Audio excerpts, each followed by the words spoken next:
Good morning, YouTube. Good morning, guys. We are here, man. We have made it to our pickup. We are in Pooler, Georgia, right outside of Savannah.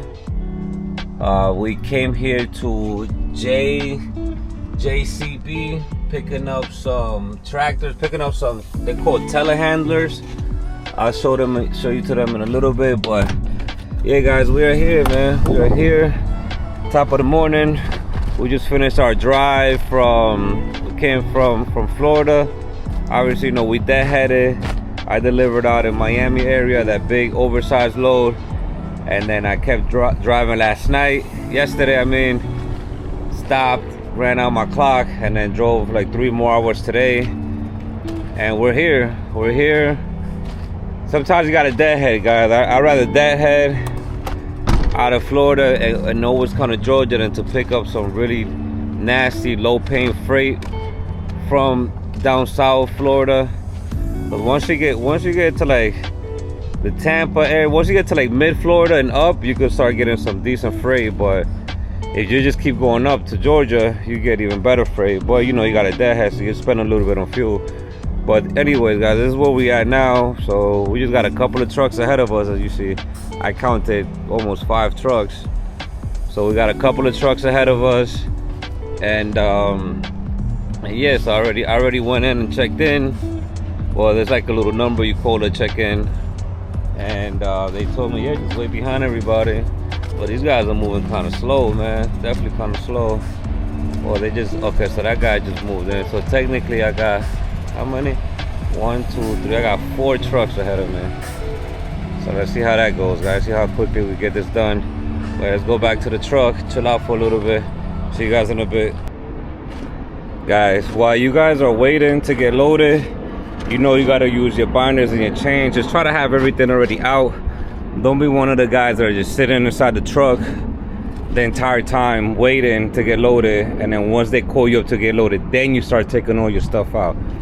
Take everything out, line everything up, take care of your equipment. Right now what I'm going to do is I'm going to spray it with some WD-40. I'm going to grease up you know, the turning parts here, the turning mechanism inside. The more you keep these greased up, the longer they last and the easier they are to ratchet, man. One thing I learned when I first started doing a lot of equipment and using the binders is that when you don't grease them up, when you don't oil them and treat them good, man, you go to tighten stuff down and it gives you a hard time, man. Hard time cranking. It gives you a hard time with everything. Oh, I think they're about to check in with me now, this dude here. See what we got going on. What's going on, boss? Alright, guys, so that was the dude checking me in. He got the serial numbers ready for the tool, for the telehandlers I'm getting. But yeah, guys, just try to grease these things up, man. Try to make sure they're always greased. You don't gotta use too much, but try to treat them good, you know. So what I do is I grease them, close them all the way up, so that all the oil stays nice and tight inside of there.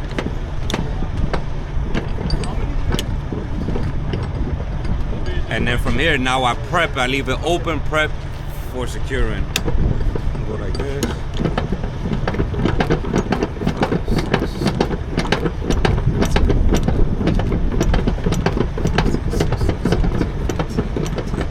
21, it should stop.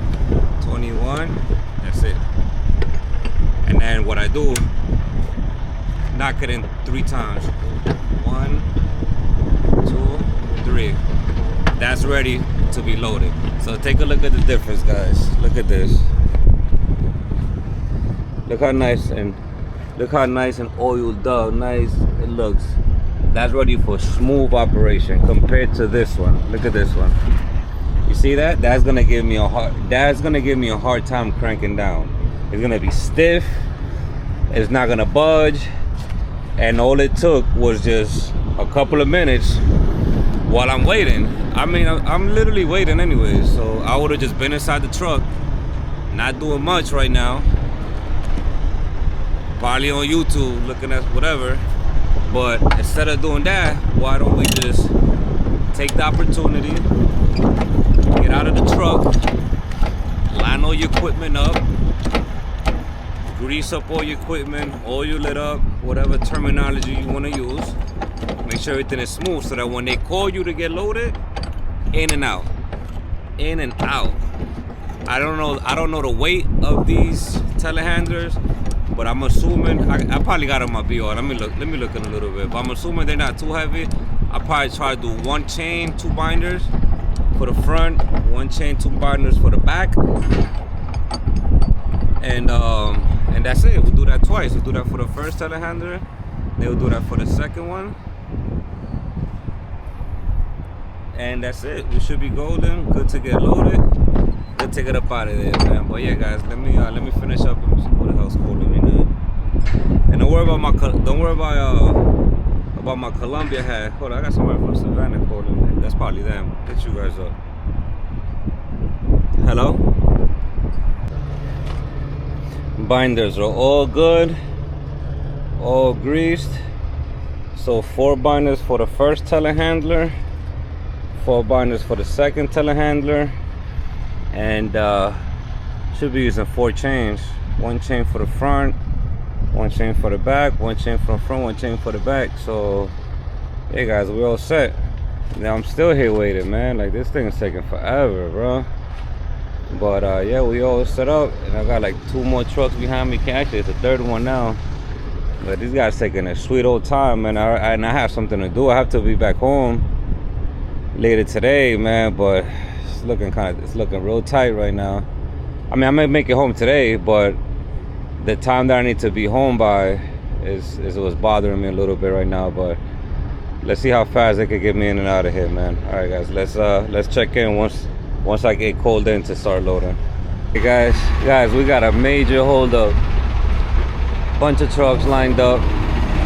This guy right here, man, his truck is not building any type of air pressure.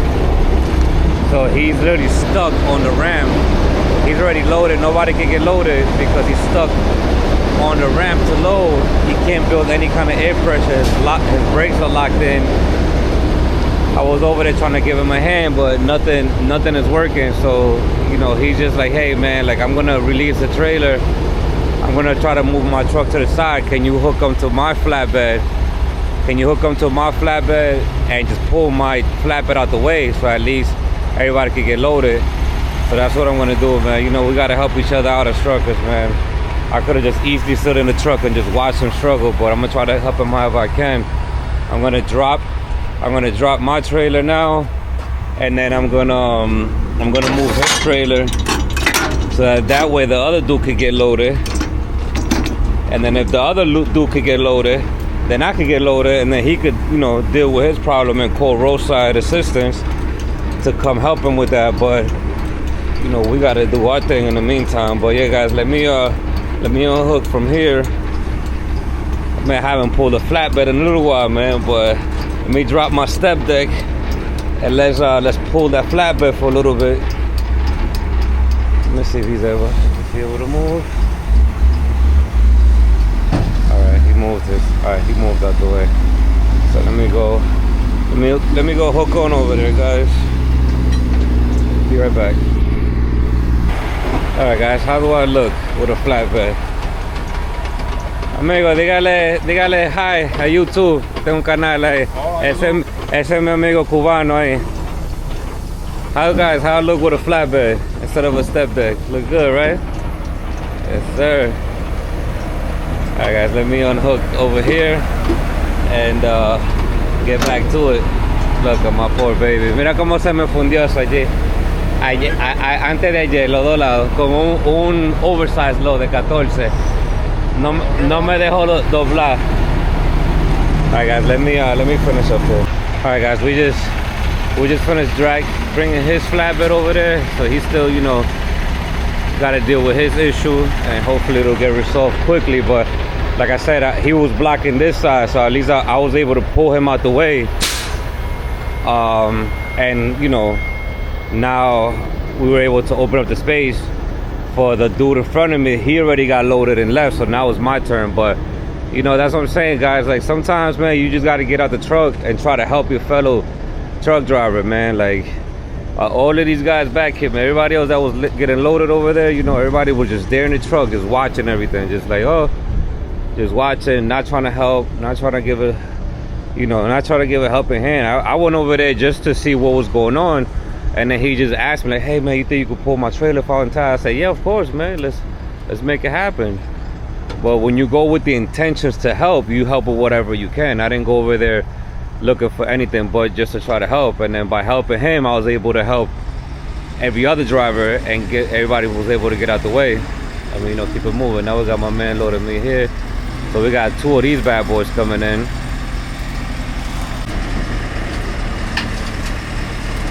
Let's see where the hooks are at. Okay, we got oh, right there. You see the sign right there? That's where the hook is. So you already know.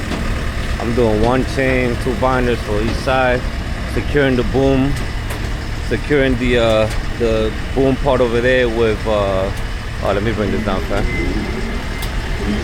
Let me get those out the way so you can drop it.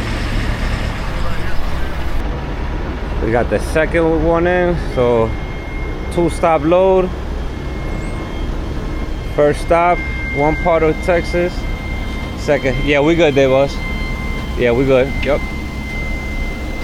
First stop in Texas. I think it's like Bourne, Texas, something like that. El Paso, Texas. We're going to the border, man. We almost here in Mexico over there. Are we good, boss? Just pay for it for you.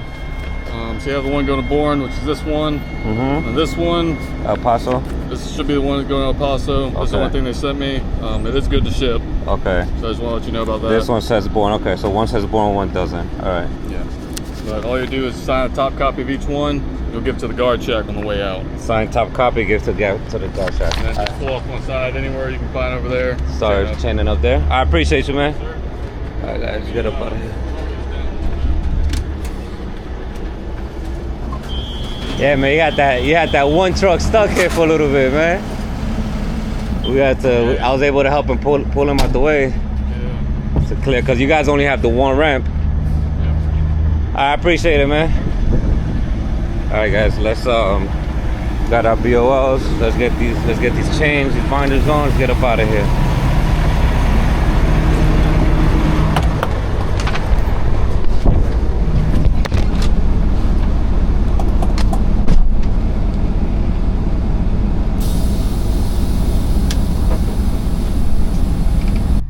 All right, guys. So guess what? The chain doesn't fit today, so you already know what time it is. Time to take our trusted little thing out. Let's get this thing. Easier to get to. We just need to do one side, and we go from here, guys.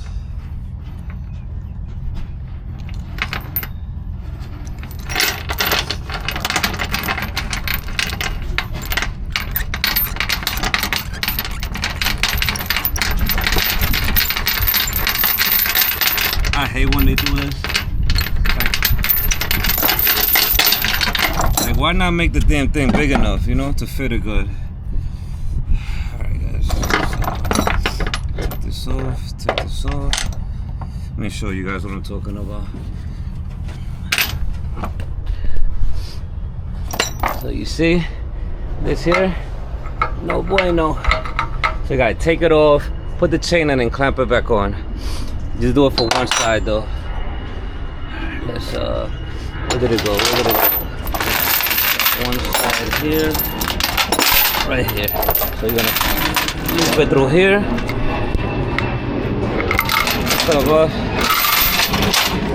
We're gonna have to do both sides because we're gonna do one loop here and then we're gonna do the other loop over there. Yeah, we're gonna have to do both sides. All right, guys, let me finish up here.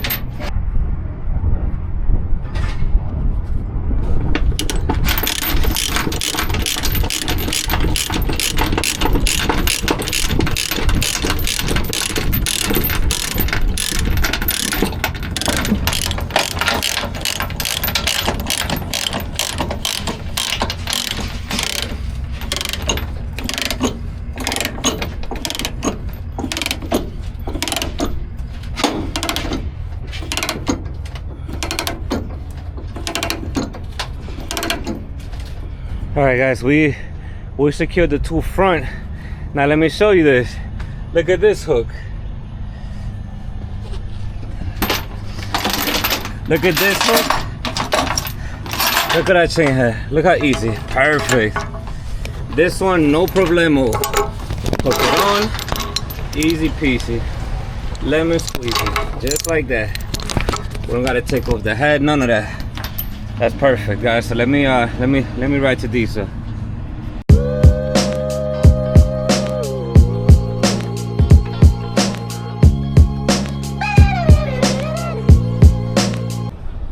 All right, guys, moving on to the second one.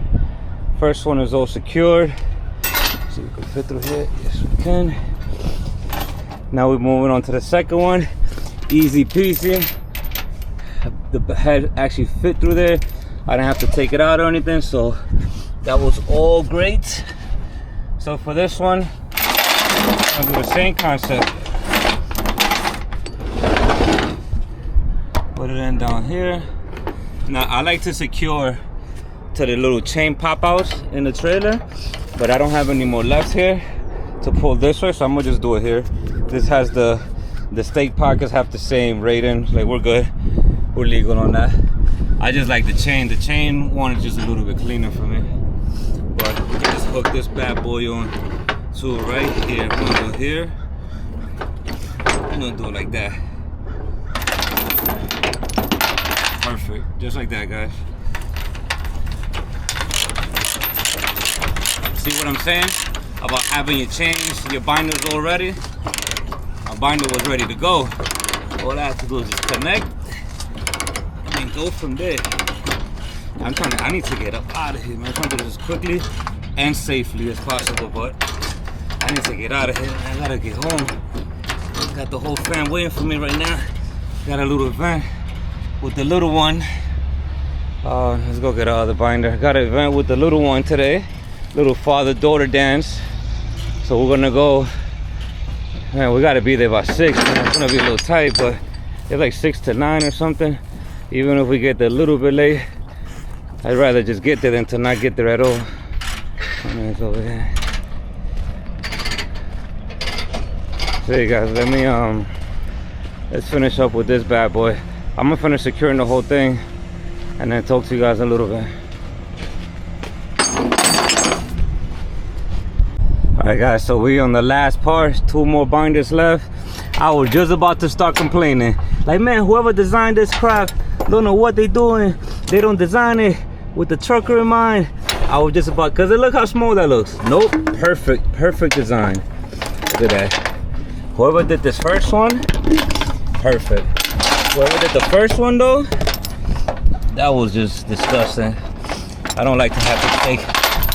I don't like to have to take the cotter pin out and do all of that crap, mad extra work.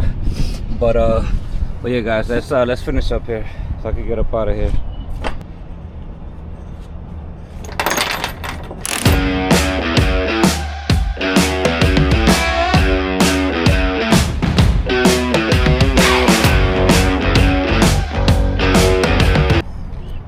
Moral of the story, guys, keep your tools in handy.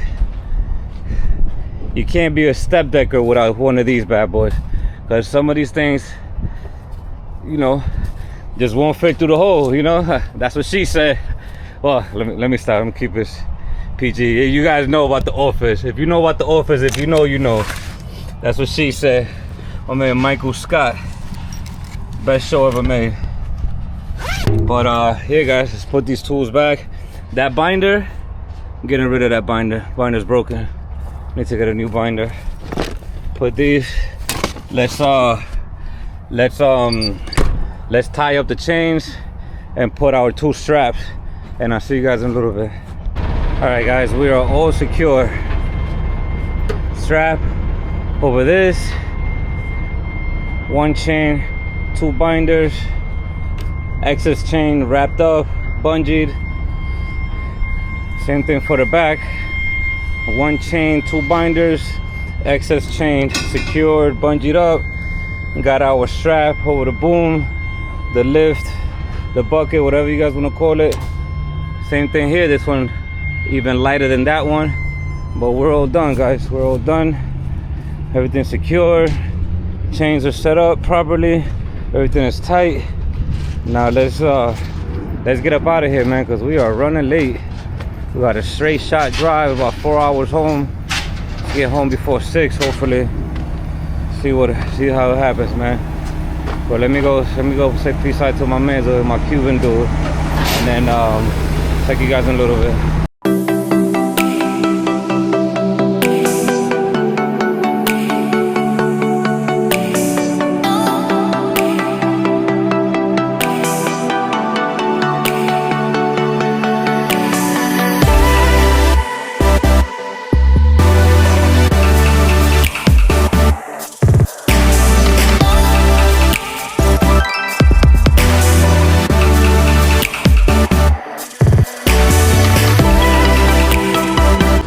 Going on YouTube? We are back, man. We're back at the pump again, about 2 hours out from our first stop. So we're gonna fill this bad boy up again. Now this will be the last pump for this load. Fill this up all the way. We're gonna get us to our first stop, get us to our second stop, which is about 500 miles away, and then we'll have fuel left over to get to wherever we're gonna reload. I still don't have a reload yet, guys, so haven't looked for one yet, because I don't know if I'm gonna go past by Jim's office. Jim is our heavy haul dude. We're looking into a little RGN trailer setup, so might pass by his office. He's in Weatherford, Texas, so let's see. It's a long ride, man, from El Paso to Weatherford, but we'll see what we could do. I haven't been able to find. I wanted to find a load that'll get me there, like a short run, not too short, but you know, a run across Texas. But let's see how we go with that. And also want to pop this out. I feel like so disturbed with that. Oh goodness, God, this thing is still not popping.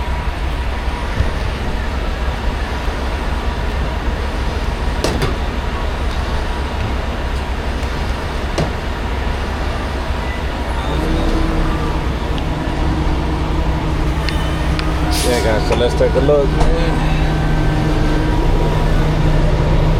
Man, I'm not gonna lie, I'm still tired, man. I'm still tired for the weekend. I'm old, man. It takes me a couple of days to get back.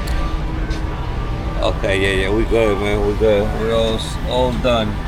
Last fuel for this pump. So yeah, I'm gonna go inside real quick, grab a little snack. All right, guys, let's get up out of here. Let's get to our first stop in Bourne, Texas. I think that's how you pronounce it. Bourne, B-O-E-R-N-E, I believe. Oh yeah, we're gonna go to Bourne, Texas for the first stop, and then after that first stop, we're gonna keep going further into Texas, over to El Paso, Texas. Man, I don't even know why. I mean, it was a good paying load. It was a good Stepdeck paying load, because I wanted to come out of the northeast for a little bit, and I also have a little business meeting up in Texas, so I needed to come get a load to Texas anyways. But man, maybe I should have taken it to El Paso, Texas, man. But either way, man, I used to come to El Paso a lot before when I was with Melton. When I was with Melton Truck Lines, we used to come to El Paso a lot, taking loads for them. But I haven't been here in a while. Well, either way, man, sometimes it's good. Let's take a route outside of the Northeast. Even though, man, listen, I'll be missing the Northeast, cause the loads to the Northeast, you know, they good paying loads, man. They good paying loads. I don't miss the tolls.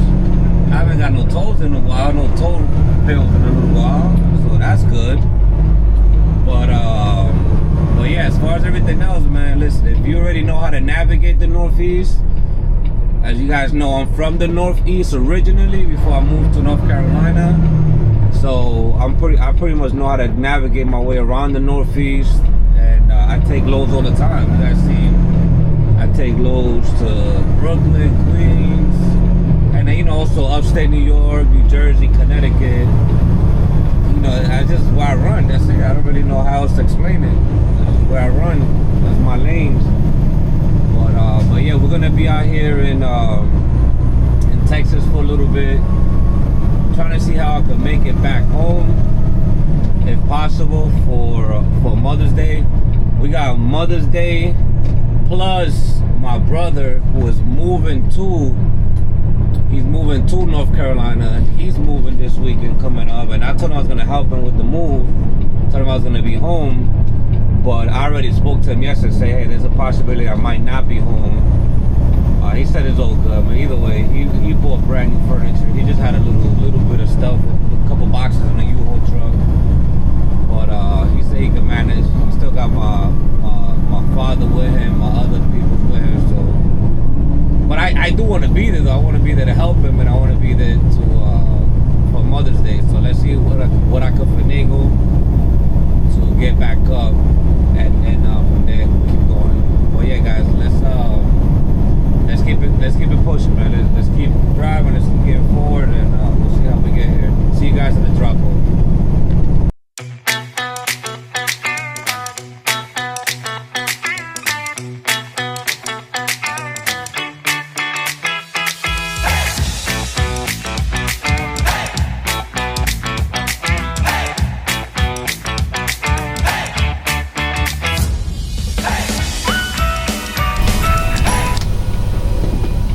Guys, we have made it to Bourne, Texas. Made it to our first stop over here at United Rental. So they're telling me to, oh, there goes a yellow ramp right there. So I gotta do like a U-turn, so like a horseshoe, and then back into that yellow ramp right there. That's where they will get rid of this first one. Let's see how we can make this happen good. Okay, we got plenty of space. We are good, guys. We are good. And I guess we'll just turn right back around the same place we came in from. There's no exit on this side. Some of these places be really tight, man. I'm not even gonna lie to you guys.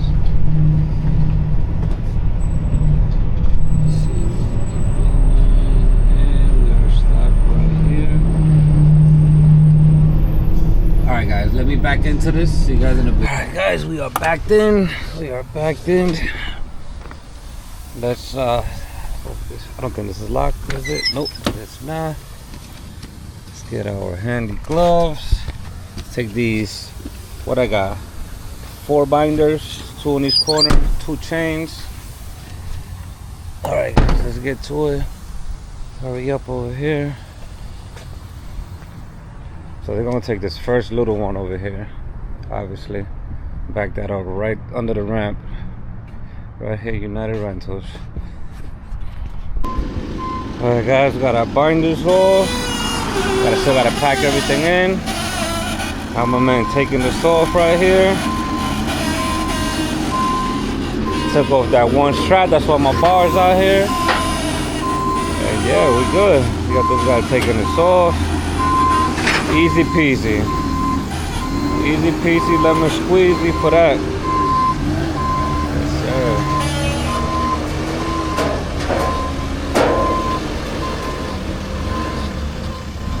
Took him 30 seconds to back that down. Now we're gonna put our chains away, put our binders away, and keep heading on to let this big bad boy over here. Gotta let this one go now. That'll be dropped off by tomorrow. We're going from Bourne, Texas to El Paso, Texas. I think it's about 8-hour drive. I mean, Texas is freaking big, man. Texas is big. 8-hour drive just to get from one side to the next. But yeah, I got about 3.5 hours left to drive today. Then tomorrow drive a few more hours. I don't know if it's 8, it might be less. I gotta double check, but I got 3.5 hours left to drive today, and then whatever the difference is tomorrow. and we still don't got a load to reload. I don't know if I'm reloading tomorrow or if I'm reloading on Friday. It all depends what I'm gonna do. If I'm gonna go get this dent pulled out and deal with some other businesses I gotta do here in Texas, but we'll see. I'll figure that out by the morning time. Guys, we are unloaded, officially unloaded. Got all my stuff up out. Let me make sure I counted my chains right. Put that back in. Yep, that's the 4 that I used for the first one, with the 3 there. And I put 1 more on the other side. No, these are the 2 that I used. I have 1 there because my other side is full. Hey guys, try to keep all your stuff organized, man. You know, I'm a heckler for cleanliness and being organized, guys. This makes life much easier in my opinion. Put this bad boy back up here. Alright guys, so we are on our 30-minute break. I came in here with like 2 minutes left to spare on the 30. So, and this whole process from by the time I backed in here, took my chains, got unloaded, everything was 19 minutes. I still got 11 minutes left before I start up again. So I'm gonna make me a little sandwich and then get up out of here. But yeah guys, that's what I love. That's one of the things I love about flatbedding, man. Most of the appointments are, you know, 7 to 3, 8 to 4, 9 to 5 type of situations. Like 90% of them are first come, first serve. So as long as you get here early, you'll be up and you'll be out of here. Barely any appointments ever set for the most part. Some places do require appointments. I'm not gonna lie, I've had a few appointments, but for the most part, there are barely any appointments. It's just you come here and you get unloaded. I mean, sometimes it's a gift and a curse, you know, because sometimes first come, first serve. You know, you come in here, there's like a line full of trucks, and you're like, damn, man, I wish I had an appointment time. But then that doesn't happen that often. Most times, you know, you come in, you might have 1 or 2 trucks ahead of you or whatever the case is, and you're able to just get in and out for the most part with flatbed, step deck, any kind of open deck work, man. I just love the hours. They're all pretty much banker's hours, daytime 9 to 5. And you just, you know, you in and out. I can't deal with none of them reefer appointments, no 3 o'clock in the morning appointments, them drive van appointments at 11 p.m. And it's like you can't even get there early because they won't take you to your appointment time. And if God forbid you get there late, they'll reschedule for like 3-4 days out. I'm not dealing with none of that. I'd rather just do a little bit more manual labor, deal with chains, deal with binders, deal with all of that, deal with equipment. I'd rather do that than to wait hours or days for an appointment. It's not happening, man. Not happening. But guys, let me make this little sandwich. We still got about 9 minutes left before my break finishes, and I gotta get up out of here. I gotta make the turn right here, a little bit tight, but we're gonna make the turn through there and come back out, and let's head out to El Paso, guys. So see you in a bit, guys. Let me show you my setup real quick, man. So got my toaster, obviously, you know, got my inverter in the back. Had that installed when I bought the truck. Got my toaster, because I can't eat no cold sandwich. I mean, I like my cold cuts cold, but my bread gotta be hot. I'm weird like that. My coffee machine every morning, because I do intermittent fasting, so I don't usually eat till like maybe anywhere between 12 and 1:30, depending. And of course my microwave, man. Can't survive without these items, man. These are like, bro, I can't live without them. And then, you know, my refrigerator, I got my food. Don't judge me, might be a little bit dirty down there, but got my food there that my wifey makes.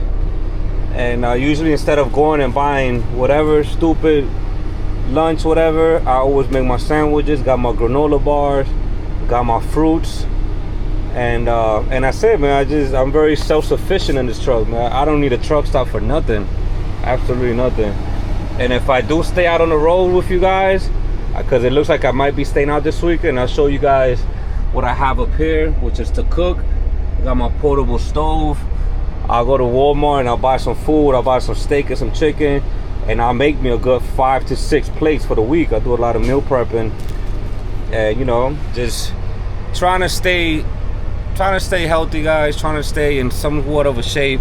You know, trucking tends to destroy most men in regards to, like, you see a dude get in a truck and literally a year later the dude is like damn near 100 pounds heavier. And you know, I think that's a mindset, a state of mind. Everything is what you make in your head. So if you already told yourself, hey, I'm not gonna allow myself to become overweight, I want to stay as healthy as possible, you're gonna find ways to work out in the truck. You're gonna find ways to meal prep, you know, because what's my options if my girl doesn't cook for me? Like, if I'm not home for the weekend, when I'm home, my girl makes all my plates. She makes me anywhere from 5 to 6 plates over the weekend, and I take that with me when I leave out, either Sunday afternoon or Monday morning. Whenever I leave equipped with 5 or 6 plates. That's dinner. I eat that after I'm done for the day. And then when I wake up in the morning, intermittent fasting, I just drink my black coffee and a bunch of water. And then around 1 o'clock, let's say, I'll make my sandwich, as I'm doing here. I have some granola bars about 2-3 hours later. I have some fruits because I like my mandarins, my bananas, and that'll hold me with a sandwich and some snacks. And then at nighttime, I eat my main heavy meal, which is my dinner that my wifey made for me. I'm golden. After I eat at night, that's it. No more eating till the next day. 1 o'clock again. 16-hour fasting window, 8-hour eating window. That's all you need, guys. It's real simple. You don't gotta do all of these crazy diets where it's like, oh man, you gotta eat this, you gotta eat that, bro. I pretty much eat whatever the hell I want. I eat everything. I'm kind of a fat person in the low, cause I eat a lot. But I know how to control myself. So when it's fasting time, it's fasting time. I fast five days a week. I'm fasting while I'm inside of the truck. Then when I get home on the weekends, you know, it'll be like a semi-fast. I'm not really fasting a lot, because, you know, then I'll be eating breakfast with the kids and doing all of that fun stuff. But when I'm out on the road as me by myself, that's what I'm saying. Like, I feel like freaking I honestly feel like being out on the road actually helps me stay healthier. A lot of people say, oh, you go on the road and that's when you gain a lot of weight, that's when you get fat, this and that. But in reality, to me, I can only speak about myself. For me, I tend to have better weight management when I'm out working on the road, because I have, I'm driving on my clock, because I'm regional, so I'm always driving in order to get home on time. And then also, give me a second, what the hell is my knife at? And then also, I'm driving, I'm fasting, I'm working out in the truck, I'm eating my dinners at night, my healthy dinners at night. I like literally barely ever buy any food in the truck stop. I might get a little slice here and there with some pilot points, but that's because I got free points, man. I'm just like, I'm gonna just use it. As far as me going out and buying food, I don't like to. I've done it here and there, obviously, but I don't like to. I don't. It's not even about the money, because I got the money to buy the food if I want to, but I don't want to be eating the greasy Church's chicken and Wendy's, McDonald's, and all sorts of crazy. That's all they had in the truck stop. And if you try to buy a salad, the salad at the truck stop like $10-12. So why do all that? I could make a full meal prep for the entire week from going to Walmart, because in Walmart's we can get in with our trucks. I go to Walmart, I buy a steak, I buy chicken, I buy some cups of rice, they just heat up, and some vegetables. $30, maybe 30, maybe 35. Let's say $40 at most if I'm buying my granola bars, my waters, I could eat off of $40 for the entire week till I get home if I stay out over the road. How much is it costing you every day you go to a truck stop and you paying $15 one day, $20 the next day, and that's only on dinner. We forget about freaking, you know, you buy breakfast because you're not fasting, so you gotta buy breakfast, then you gotta buy lunch, then you gotta buy dinner, and then you're limited to everything. Now you can't even run as much as you want to run because, you know, you're somewhere where you could keep going to your stop, but now you're forced to stop an hour early because there are no truck stops. The last truck stop is an hour before your destination, and since you have no food in the truck, since you're not self-sufficient in the truck and you depend on the truck stop, now you gotta drive an hour less, wake up the next morning, drive an hour to the spot, get there later than what I would get there, because I would have been parked in front of the spot to wake up in the morning and be unloaded ASAP. You know why? Because I got my stuff in the truck. You know, just trying to give you guys some tips and how to carry yourself out here in the road, how to move around and be as efficient, as self-efficient as possible. Where, listen, if you gotta stay in this truck parked for a week, you could survive. And the only thing you need to get up out of here for is to go use the bathroom and shower. That's it. But yeah, my break is over. Let me get on out here, eat my little sandwich as I'm going, and let's get to our next stop, guys. See you in a bit. All right, guys, let's get out of this loading area. We still gotta go back inside real quick to get our we still gotta go back inside real quick in order to get our paperwork.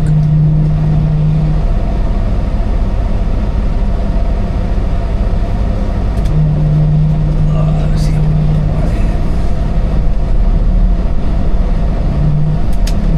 Jesus Christ, man, they couldn't have moved this a little bit.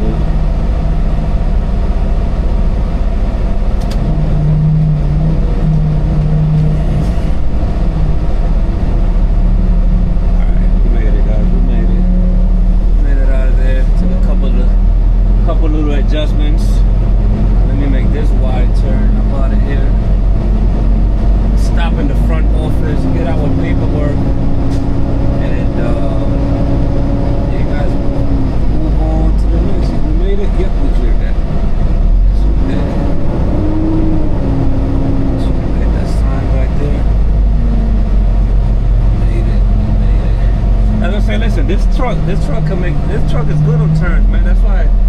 Man, I definitely wanted the fresh Peterbilts, man. I want a good long nose Peterbilts. But man, I'm telling you, sometimes when I'm delivering to these places, especially in the Northeast, I don't know how the heck those guys make it, man. Because even I be having a hard time with this, and this has a really good turning radius. But I don't know how these guys make it with the long nose stretch Peterbilt. Them dudes was mad cool though. I'm not even gonna lie, I definitely want one. But I don't know how we're making them tight yards, but we'll figure it out. Hey, if they could figure it out, I could figure it out. But we still got about another year and a half on this truck before I try to trade it in for something else. Let me go get this paperwork, guys. Alright guys, we got our paperwork. We are getting up out of here now. Oh, you gotta wait for me, guys. You gotta wait for me. Yeah guys, so it was it's actually 6.5 hours from here, from Bourne to El Paso. It's actually 6.5 hours, not the 8 that I thought it was going to be. 6.5. Well, you know, that 6.5 is probably, realistically, probably 7.5. Let's add another hour to it for, you know, driving and traffic, and also, you know, the speed limit in Texas is all 80 miles per hour everywhere. And my truck, you know, I be hitting 80 sometimes, but for the most part, I'm hitting like, I'll be like in 70, 72, 75. So we gotta knock off a little bit from the GPS estimation. The GPS thinks that you're doing the miles per hour that is on the highway at all times. It doesn't anticipate a lot of stuff. So let's just add another hour. So 7.5. So that in reality, that's where I got 8 hours from. Because I must have looked it up earlier. I don't know where I got that random number from. But it was probably because of that. It's probably because it said 6.5, and then I estimated another hour, so 7.5. So if you're already at 7.5, you might as well say 8.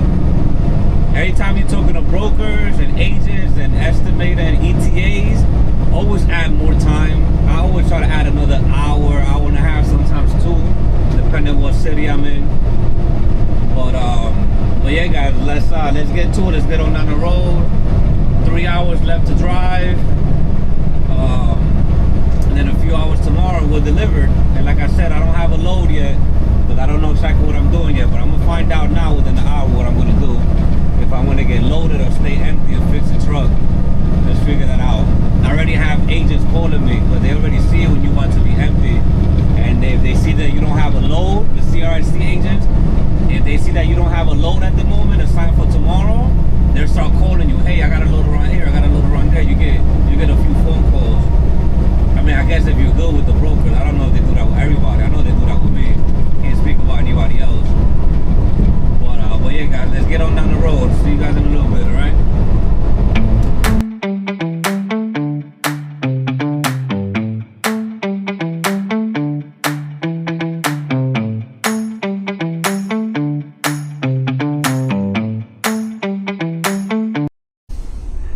All right, guys, we are stopped for the day. We are stopped for the day. Just ran the clock out. Ended up in this truck stop out here in Texas that is pretty much just a parking space. It is closed down. Looks like it's old abandoned truck stop. I got a couple of trucks here chilling, but again, guys, this is why I mentioned to you guys, you know, the importance of being self-sufficient in your truck, self-sufficient out here on the road, and just overall being able to survive in your truck without needing a truck stop. You know, I got to this truck stop, and this is the last truck stop available, truck stop or rest area before my clock finished.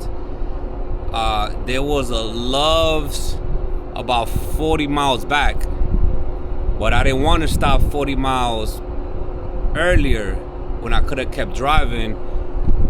But if I didn't have my food, all of my essentials in the truck, then that means I would have been forced to have stopped at that pilot and then, you know, not be as early or have to run a little bit more tomorrow.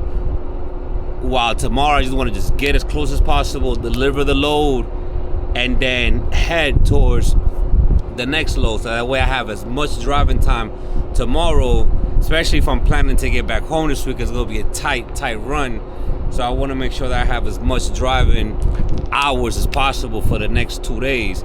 And stopping early today just so I could eat would not have been a viable thing for me. So yeah, guys, some of the things to keep in mind. Right now I'm done for the day, but it's still really early. And you know, I talk a lot about eating healthy on the road and stuff, and you guys seen videos of me trying to stay active, trying to work out, and I've shown you guys, you know, my pull-ups, push-ups. I pretty much just do calisthenics out in when I get home. But I also have a circuit that I do when I'm in the truck, on my days off, or when I stop early, or sometimes on my 30-minute breaks, depending on how my route is going. I bust out a set of either 3 or 4, depending on how much time I have, of push-ups. I do a set of push-ups, air squats, calf raises, and crunches, all inside of the truck. And I think I might take you guys on that set with me. Let's come up inside of here and let's see if we do a little circuit, guys. So what I'm gonna do is I'm gonna show you guys the space. This is all the space I got to work with. And don't judge my truck, man. I haven't really cleaned up too much, but this is the space that I have to work with. I'm not the tallest guy in the world, so I guess that does help me. Because if I was like 6'5" or something, I wouldn't fit in here to do what I'm about to show you guys. But yeah, we're gonna do. This is the circuit. We're gonna do 3 sets. It shouldn't take you more than 20 minutes. I usually do this on my 30-minute break, so that I can do that workout, finish the workout, go do a load check, come back in, drink my vitamins, my 1 a day vitamins and fish oils, eat a granola bar, and hit the road. And you should be able to do all of that within 30 minutes. So let me show you guys how we get this done. All right, guys, so all you need is these, and you don't even need these. These are push-up bars. This is the only piece of equipment that I carry with me in the truck. I don't carry any weights or anything because I only do calisthenics. But you don't even need this. If you could do push-ups, you could. I broke my left wrist when I was really young, so I can't do push. I can't put too much pressure right here because my wrist was just never the same after I broke it when I was a teenager. So there's two things. I had a broken wrist, and I have 3 herniated lower back discs that are a little bit messed up. So even when I do my squats, you know, don't judge me. My squats don't look the prettiest because I gotta hold my back a certain way. I can't do normal squats like everybody else. But no matter what type of injury, no matter what I got going on, I don't let it stop me from doing what I need to do to stay in shape and stay as healthy as possible. There are no excuses over here.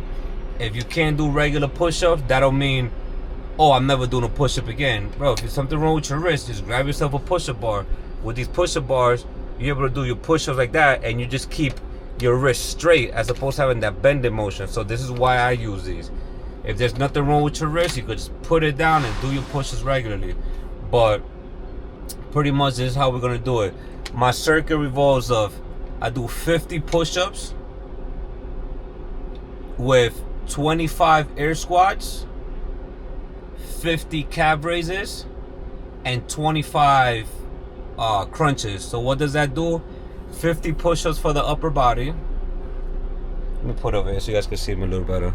What does that do exactly? 50 push-ups for the upper body. That's upper body, right? 25 air squats for your legs, for your leg and butt, thigh area, all of that. So that covers the upper body, that covers the lower body. 50 calf raises, which is right for your calf, you know, for the lower extremity of your legs. So the squats take care of your thighs and your butt. Your calf raises take care of that muscle right in the calves. That's the one that you see the most when you wear shorts and all of that. So far I've covered the upper body, the lower body, and then we finish up with 25 crunches right here on the floor for your mid body. So this is a full body circuit, and you do these one after the other after the other. There's no rest in between. The whole point is to do a quick, effective workout, and the less rest in between the sets, the more effective the workout becomes and the better results you'll get. So I tend to do this workout while I'm driving during the week, at least 2 to 3 times a week, 3 sets, very light. And then when I get home on the weekends, I'll do a full circuit. Like I'll do a full workout about an hour and a half, sometimes 2 hours per day. I do that on Saturday, I do that on Sunday. If I'm doing my reset on the truck, then I'll do the same setup. But instead of doing 3 sets, I do 4 sets. But then I go running. I got my running shoes. I got all my stuff right here. These are my shoes to run. I keep these in the truck. This is what I run with. And after I do 4 sets, there's nothing else I'm doing. If I'm doing a 35 reset over the road, I'm literally bored all day. I'm not doing anything. So I'm in the truck. So I do my work on the truck, and then I go run. I try to run at least anywhere from 3 to 5 miles, depending on the weather that day. But that whole setup between the workout and the running should take about 2 hours in total. And then that's it. I'm done. I do that on Saturday, and then I do that on Sunday, you know, depending on the route. And then by Monday, I'm out of there. But yeah, guys, let's take a look at how we do it, man. Let me show you guys. All right, so we're gonna get our handy push-up bars, and I'm able to fit in the space. So I'm gonna do my 50 push-ups. And I do different variations. So the first variation is a wide push-up. Second set is a regular push-ups. Third set is gonna be V push-ups. Let's do the first set. Wide setup, and then we go from there.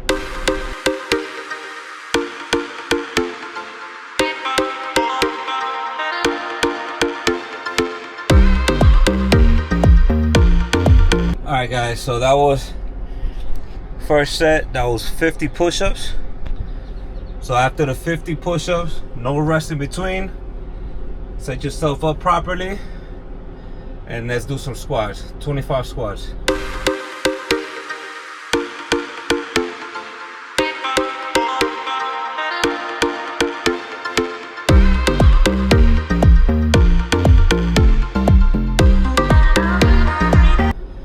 Alright guys, so that just did 50 push-ups, 25 air squats, and then from here now we're going to jump into our calf raises. So what I do simple, just is I put my feet together and I count to 25. I do 2 variations, 25 like this, 25 out, that's 50. It's 3.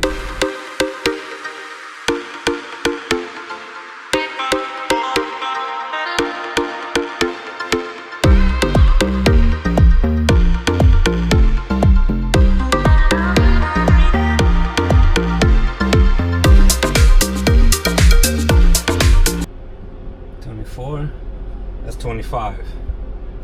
So 50 push-ups, 25 air squats, 50 calf raises, and now we're gonna finish with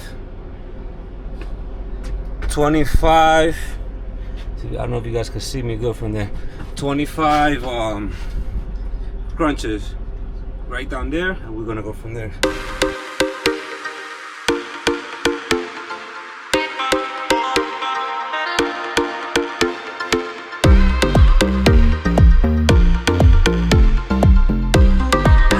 Perfect.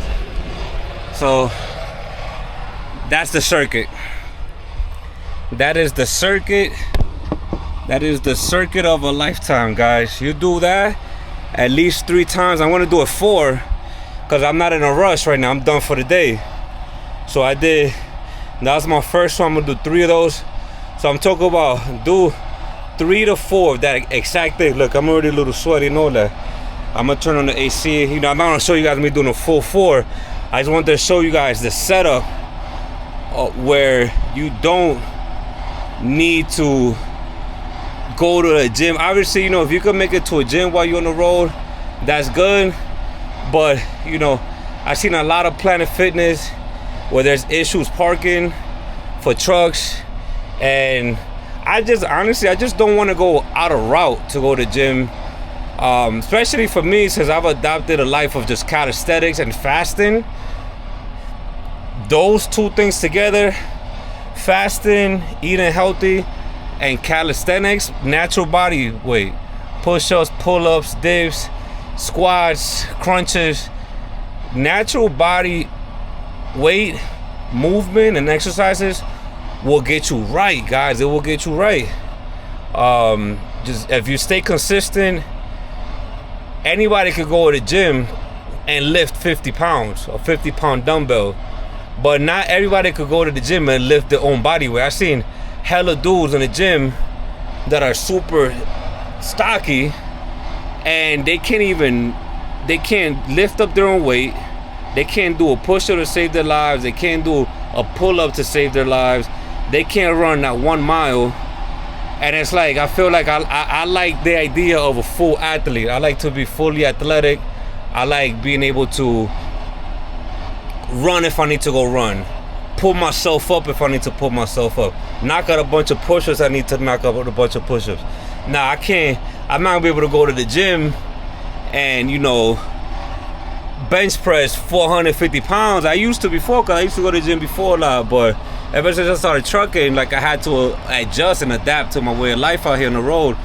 So I just lean everything towards calisthenics now because it's the easiest thing for me to do while on the road. But hey, just stay active, guys. Stay active, stay healthy.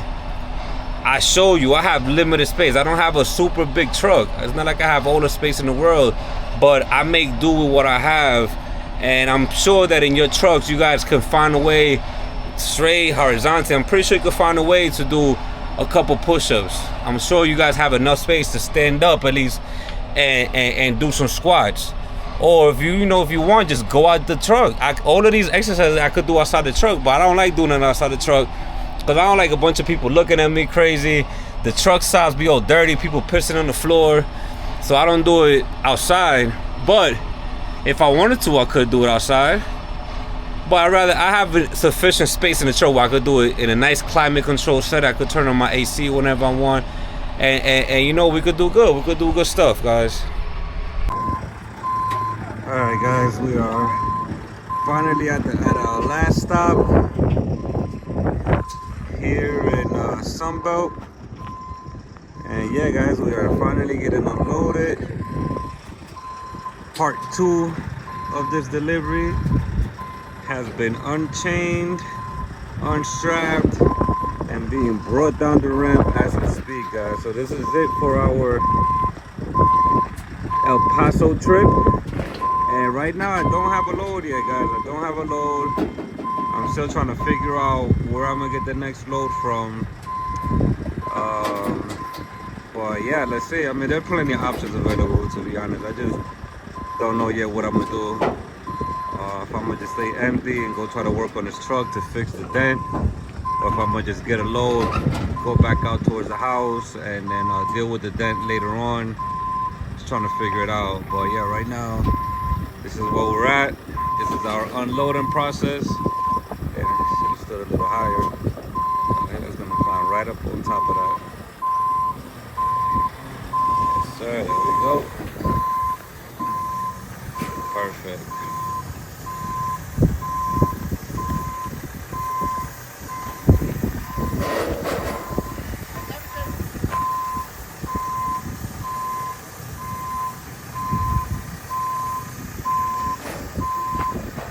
Just like that, we are finished with our load. Paperwork signed, ready to move on to the next. But yeah, guys, pretty much it. We will see you guys on the next one. Let me wrap up all of my stuff. And yeah, let me put my chains back, my strap, and get everything together. And we're out of here, guys. So see you guys on the next one.